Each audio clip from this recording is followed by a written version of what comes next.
Welcome to the Post Shift Podcast, your raw look at the hospitality industry, brought to you by SHC. What is happening, Post Shifters? Welcome back to another episode of the Post Shift Podcast. Of course, I'm your host, Shawn Soole. I did a seminar for Camosun College, a local college in Victoria here a couple of weeks ago, and of course I recorded it, and I'm trying to record everything that I do now. I'm trying to be very proactive on that. So I've chopped it up into little sections, and you'll see those episodes over the next couple of weeks. I hope you get a little bit of value from them. There's a lot of stuff that we discuss. It's a lot of students who are in the mixology course at Camosun, and that's part of the PDD Advanced Hospitality Management Program. Most of them are going into like hotel management and front desk, that sort of stuff, but there is people that are doing food and beverages, just a section of their course load. So I thought I'd give them some insights. They come to my, one class comes to Clive's once every 6 months or so. And so I thought I'd give them a little bit of context on the industry. So I hope you enjoyed the episode, guys. Thanks as always. Bye. And coming from Australia, there was massive cocktail culture in Australia. Like, Australia was one of the best cocktail scenes in the world. So coming to Canada, not just Victoria, Canada in general, which is a bit of a barren wasteland. So when I took over here in 2009, it was 18 months of really tough times. As a bartender and as someone who is self-motivated, to keep pushing cocktail culture, it was extremely difficult. There's Saturday nights where I would be the only person on, one chef in the kitchen, just me, no servers, nothing, and I would ring out $120. So, and walk with $25 in tips. And that wasn't like a rare occurrence. It was literally every Saturday night, and I'd walk home going, what the fuck am I doing with my life? Sorry, I know your teachers aren't allowed to swear, but I can. But then I helped organize Art of the Cocktail, which was it's still a cocktail festival today. It's very different to what it was when we first started. So I helped organize Art of the Cocktail, which brought a lot of my friends from Portland, Seattle up here, Pacific Northwest. And that was sort of the switch that sort of kicked it off, that people were like, oh, okay, I tasted these cocktails at the festival. Oh, I get that you guys do it here at Clive. So I'm like, cool. Started getting busier. Veneto got taken over by a good friend of mine, Solomon, who runs Pagliacci's now, his family business.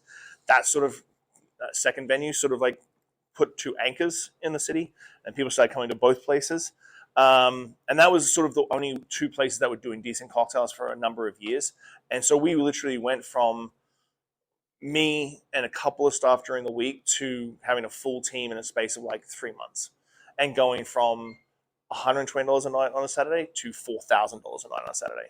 And that was a big jump in a space of 3 months, just to keep that sort of trajectory going and also like cover it. There was a couple of nights where we got slammed and there was nothing you could do. You just put your hands up and be like, just have to pull up the boots and get going.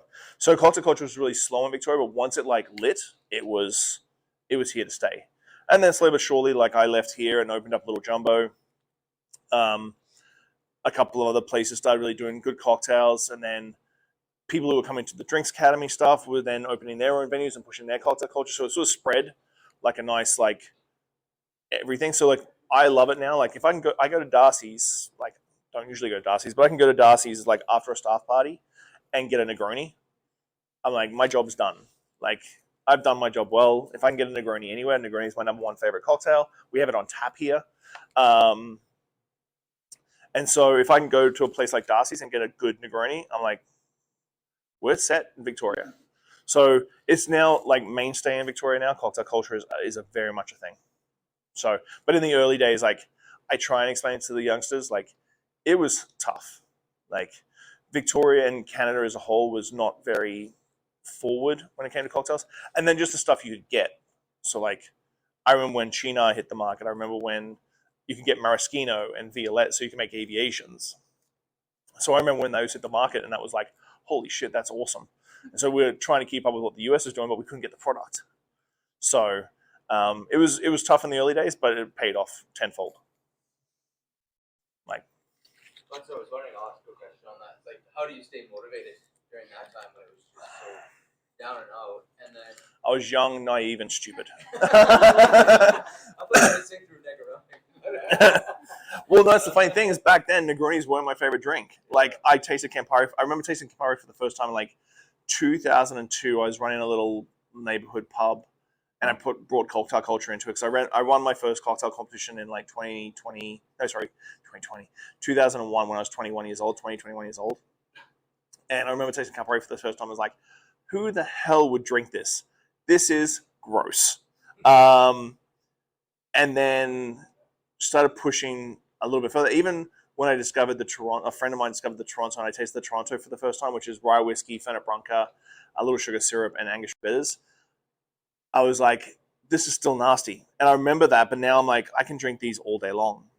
I think, to be honest, naivety was a little bit there, because coming from Australia, I knew, because I'd started in the cocktail culture in Australia, like 1998 when I started in the industry, 98, 1999, Australia's cocktail culture wasn't there. So seeing it go over 6-7 years before I left, like, I knew the steps it took and I knew the work it would take. So it was sort of like just redoing it again. So it was like, okay, I know what it took in Australia in those early days to get people on the cocktails and get them on the proper cocktails. I know how to do that again. And so it's just sort of like that push, and I think for me anyway, opening new venues and doing new concepts are always that sort of push, and like that in my head, it's always like, okay, well, I've done this before, it's easy. And it never does get easier. So when I did Cafe Mexico is a 40-year-old restaurant as of like 2 years from now. So like when we opened, it was like 30 years old. And it used to be Tex-Mex. It used to be hard shell tacos, ground beef, that sort of thing. It was horrible. And it burnt. It had a fire, burnt down. We built it from scratch. And I remember people going, well, why are you... Thanks for listening, Pose Shifters. Well, I hope you enjoyed that episode. I really enjoy sitting down with friends and peers and just chatting about the industry and getting down to the nuts and bolts of what's really going on out there. Make sure you like, subscribe, comment, everything on all the platforms. Just hit it up and I'll do my best to answer any queries or questions you have.